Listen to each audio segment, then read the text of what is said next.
इस्लामकोट में सुजाग बार तहरीक पारा कारुंजर हाल में ज़िले कॉन्फ्रेंस तकरीब मुनक़िद कई वई।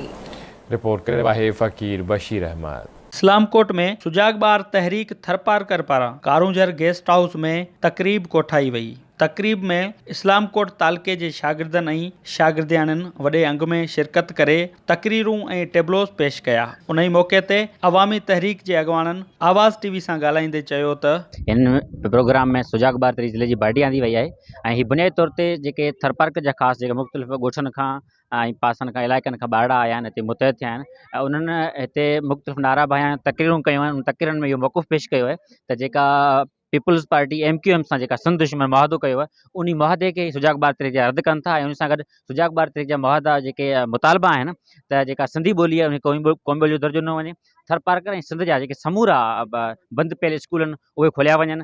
मासूम ॿारड़ा आया आहिनि, उहे तकरीरूं कनि पिया, स्टेज ते अनाउंसमेंट बि कनि पिया, टेबलोज़ ॿुधाइनि पिया, टेबलोज़ बि कनि पिया।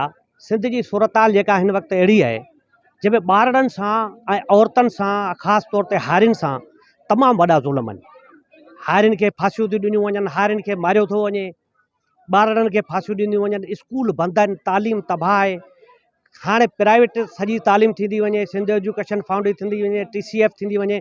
उन दौर में हिन सुजाग बार तहरीक जे ॿारड़नि हिते अची मुतालबो कयो आहे त असांजा जेके ॿारहड़ी जा स्कूल आहिनि उहे समूरा खोलिया वञनि। असां इहो प्रोग्राम ऐं ज़िले कॉन्फ्रेंस इन जे लाइ कई वई आहे त हिते जो जेको तइलीम जो निज़ाम ऐं ॿेड़ो जेको ॿुॾियो पियो आहे, हिते जे वॾेरनि स्कूलूं जेको वॾेरनि जो ओता कोन थियनि ऐं केतिरा ई ॻोठनि जिते स्कूलूं में मास्तर मुक़ररु न आहिनि, उन्हनि जे ख़िलाफ़ ऐं सरकार खे ऐं इहो पैगाम ॾियणु चाहियूं था त स्कूलूं खोलियो ऐं ॿारनि खे तइलीम ॾियो, छाकाणि त तइलीम जहिड़ो इहो अनमोल ज़ेवर आहे जेको ॿारनि खे ऊंदहि मां कढी रोशनी में वठी अची सघे थो। प्रोग्राम में अॻवाननि वधीक चयो त सिंध दुश्मन मनसूबनि ऐं ॿारनि सां थींदड़ ज़्यादतनि समेत थर में बंदि पियल स्कूलनि ऐं तइलीम दुश्मन मनसूबनि ख़िलाफ़ सुजाग बार तहरीक हिन शो वसीले मुतालबो थी करे त पीपल्स पार्टी MQM सां थियल मुआहिदो वाज़ह करे ॿी सूरत में सूबे भर में एहतजाज कया वेंदा। उन मौक़े ते सुजाग बार तहरीक ज़िले थरपारकर जी नई बाडी जी चूंड कई वई ऐं करारदादूं पेश कयूं वयूं। कैमरा टीम सां गॾु फ़कीर बशीर अहमद, आवाज़ TV न्यूज़, इस्लामकोट।